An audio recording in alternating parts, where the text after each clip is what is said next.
acting is such a weird job. I mean, the people that you know is such a very, very infinitesimal amount of people who are into this particular job. And just look at the amount of Christmas movies we get now, because everybody wants to make their own, what are they called, Lifetime movie thing. There are just so many actors out there. I mean, you can have a guy who wants to make it big, does all the things, has scripts, maybe goes out to Hollywood, stays there. He goes to auditions, of course, gets that waiter job. He goes to auditions, maybe gets a spot as a background player. Okay, he was able to say 2 lines, ends up trying, what do you call it?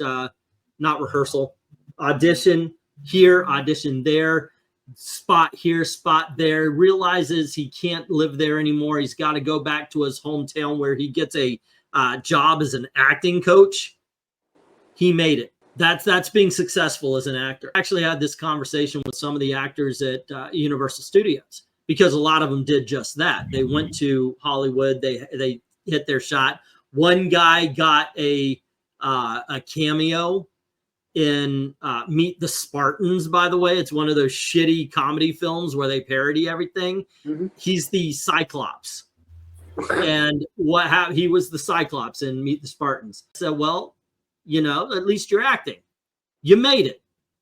And they didn't understand it. You're at Universal Studios and you're acting. You are using your talents. You are acting for a living. Somebody is asking you to be somebody else and say the words of the script. It doesn't matter. You know, I mean, yeah, you want to be the movie star. You want to make millions and millions of dollars. But so long as you're making money using your skills, you've made it. You know, there's a lot of comic book artists that maybe we forgot the names of. Hey, guess what? They made it. You know, it doesn't matter. So long as you're doing what it is you wanted, congratulations. It may not be to the level that you wanted to be, but you made it. Even background artists are more secure than actors, because actors are very, they have a lot of vanity, and comic book artists don't have this. We have more focus on your work than we have in yourselves. Most people don't know comic book artists by their face. They know the comic book artist by his art. You know? Mm-hmm. Yeah. Oh, That's let's why see. Last thing, One Slick mentally saying, health. last thing I remember Mark Hamill in was Kingsman One Slick. On Netflix, there's a show called The Fall of the House of Usher. Mark Hamill actually plays the muscle, or he plays the guy willing to do the dirty work for the rich man. And he does it convincingly. I'm like, wait a second, Mark Hamill's like 3'3". I mean, he is not a big guy, and he's convincingly playing the muscle. It was done really well. I do recommend check that out for a decent Mark Hamill performance. And yeah, I actually saw Corvette Summer in the theaters there in a disguise. And yeah, it didn't make a lot of money, but it was pretty cool. Annie Potts from Ghostbusters was the romantic lead, I guess, or the love interest, I believe they would call it. Yeah, it's not a bad movie. They don't want to be background. Everybody wants to be, you know, nobody wants to be the background person. But look, if you can actually do and make a living doing background, which there are background actors that make money doing that. Some of them you actually probably have known, like the fat guy with the big red cheeks and the tall curly hair. He was able to make a career out of that for a while. You know, it's just the way it is. And then you've got that guy, you know, who you see. Okay, wait a second. That guy was in this and this. What is his name again? I don't know. It's that guy with the, you know. But yeah, I know a lot of people think that you only make it if you're Tom Cruise, you know. But no, there's levels. There's levels to that kind of thing. Yeah, I mean, you can look at Mr. Beast and you can look at PewDiePie as successful YouTubers because they've got billions of views with millions of subscribers. But you'd be wrong if you said that Nerdrotic wasn't a successful one, even though he only has, you know, a couple 100,000 and such. Brian James was never lead actor, but had a long career as supporting actor. That's what happens. Mr. Beast is going to fall apart in time, and that happens to a lot of people. It happens to some very professional. It happens to people who've been in big movies and such. Yeah, I don't know. I don't know how we got onto this particular topic either, but yeah, it's all right. It is awesome. Let's see what it was in the title we were talking about. What was in the DC and okay, here's something, and this was brought up by oh wait, I know I had this too. I saw the top 10. I used to do these lists all the time, and this is the top 10 comics for the week. Now I'm pretty much out of the new books. I just cannot bring myself to be too interested in them. But I did think it was interesting enough to talk about, because for the longest time, DC's getting their asses whipped by Marvel. And here we have Absolute Batman 3 kicking the shit out of Ultimate Spider-Man 12. Now, different animals, you may say, well, yeah, Ultimate Spider-Man's on 12. It's a little bit past the new freshness. It's been going on a year now. Absolute Batman is, like I said, it's the new freshness. It's got everybody excited. It's the hot young chick on the block. But it is something to say. I think it's more impressive, by the way, not that Absolute Batman beat Spider-Man, because Batman kicks the shit out of a lot of people, but New Gods #1 is third place. That's more impressive to me than Batman being in first. Batman belongs in first. Whenever they put, I mean, it is almost where Batman lives. That's his house. But New Gods, that's pretty good. That's pretty awesome. Then, of course, G.I. Joe with Joshua Williams. Joshua Williams, great writer.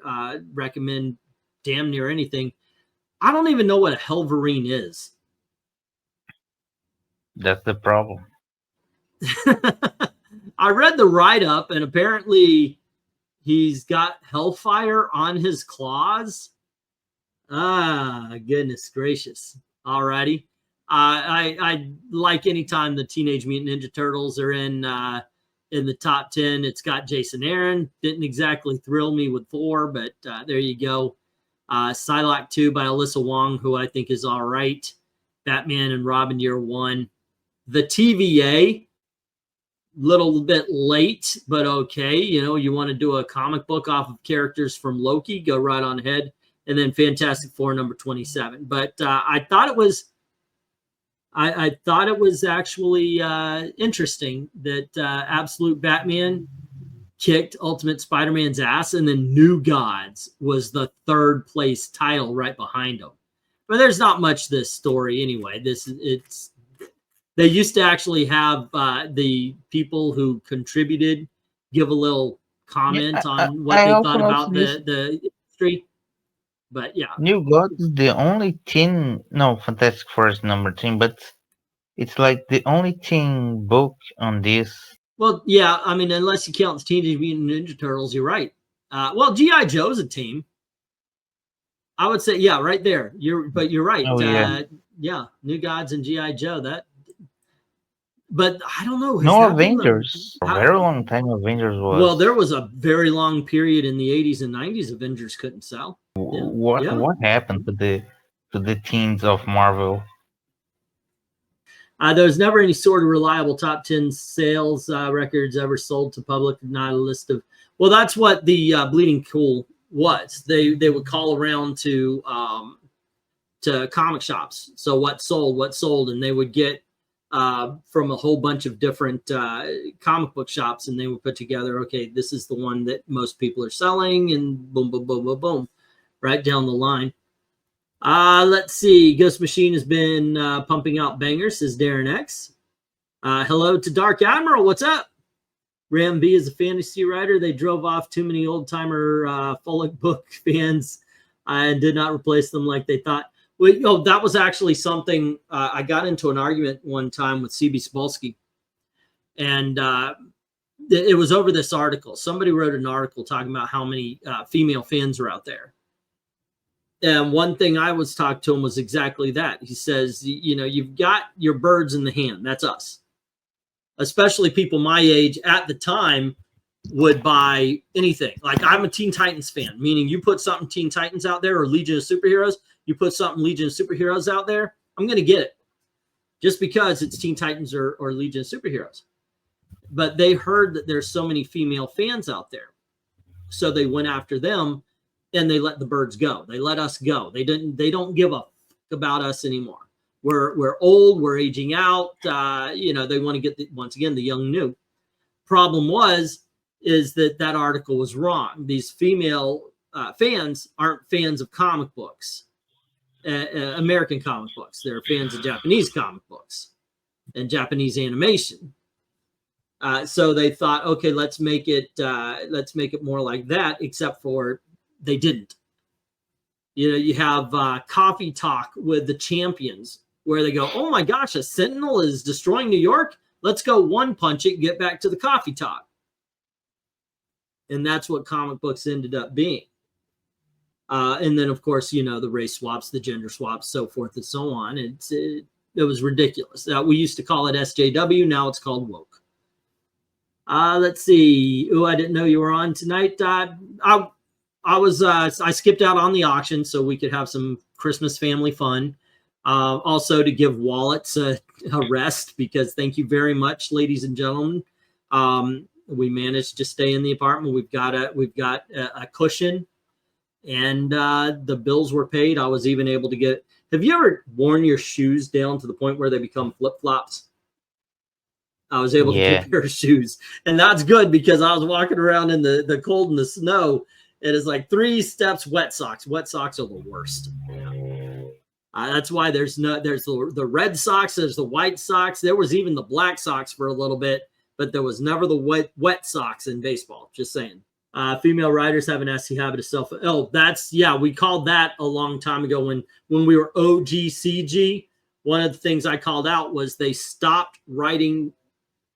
They stopped trying to find the voice of the character, and they tried to give the characters their voice. This has been going on now for 8 years. Okay, Rhaegar, who are the Secret Six? Jay, we're gonna get to your story here, sir. Yep. All righty. Let's see. DC adds Secret Six to its all-in lineup, and the thing that these are not the Secret Six. Yeah, the thing that got Jay's panties in a bunch, big time, is the inclusion of Superboy and his boyfriend. Okay, from my understanding, the Secret Six was villains. It was kind of like DC's Suicide Squad. Yeah, like a villains version. Yeah. Yeah. It was more like road trip. Oh, go on ahead, cartoons. Go on ahead. I read the Secret Six as coming out when I was in my final years of high school, and it was Bane, Catman, the Ragdoll, ventriloquist, and Scandal Savage. That was the comic book. That was the comic book where we found out the Mad Hatter didn't need his hats. Because he and Dr. Psycho went head to head, literally. Also, they have the Dreamer, apparently. So, in the wake of absolute power, the Justice League has returned. The war criminal Amanda Waller is in prison, and things are finally back to normal until Dreamer, John Kent, and Jay Nakamura discover that Waller has somehow vanished into thin air from her cell. With no leads and nothing but questions, the three are forced into an uneasy alliance. How is it uneasy? Nobody's going to go against Dreamer because he's acting like a girl, and everybody is going to treat John Kent and Jay as heroes no matter what they do, like they did in the Superboy series, because they're gay. So where is the uneasy alliance? It's going to be the easiest thing in the with DC's ruthless supervillains, Catman and Deadshot and Black Alice. So yeah, they're going to be the we can do no wrongs, and there you go. To find Waller and reclaim the infinite trove of secrets locked in her head. At the same time, they will need to uncover their roles in a larger chess game without letting their individual secrets part. getting to be part of the DC All In, blah, blah, blah, yada, yada, yada. We made sure there's plenty of variants. Which, by the way, I am now convinced, more so than ever, that the more variants a book has, the less they gave a shit about writing. Yes. Please prove True. me wrong, DC. But I do think it's funny that that I'll give you the floor here, sir, if you want to go off for a little bit. I do think it's funny, though. I said that Superboy and his boyfriend Jay were supporting a terrorist group. Yep. And now it seems like they've said, yeah, they're villains.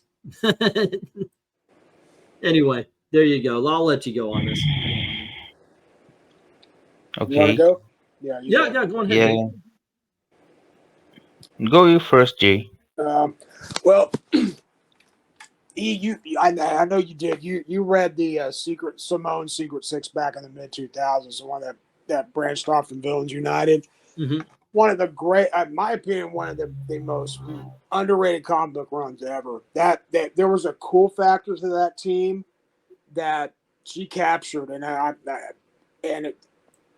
yeah, they're villains. I think they kind of were anti-heroes too. It's been a long time since I read it, but Jay Nakamura and John Kent have no business being in a team like that. That's not. I don't even with maybe Jay, but he's a political terrorist or whatever. But even then, they're just horrible characters now. There's no cool factor to this, none whatsoever.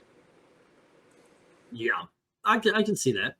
I mean, they made sure that John Kent was not a cool character at all anymore, which is something because Peter J. Tomasi was writing the Super Sons, and they were freaking awesome. That was a different John Kent, as far as I'm concerned. And that's the way to save him. Yeah, find out that this John Kent is a clone, another universe's John Kent or something. Yeah, I like to pretend he's Ultraman's biological son, and Ultraman is holding the real John Kent hostage. There you go. There you go. One sleeping. Since the Batman is trying to be more grounded, they should put Mad Hatter as a main villain in the sequel. They could. But I hear it is going to be Clayface, and he's going to get his own movie or something like that.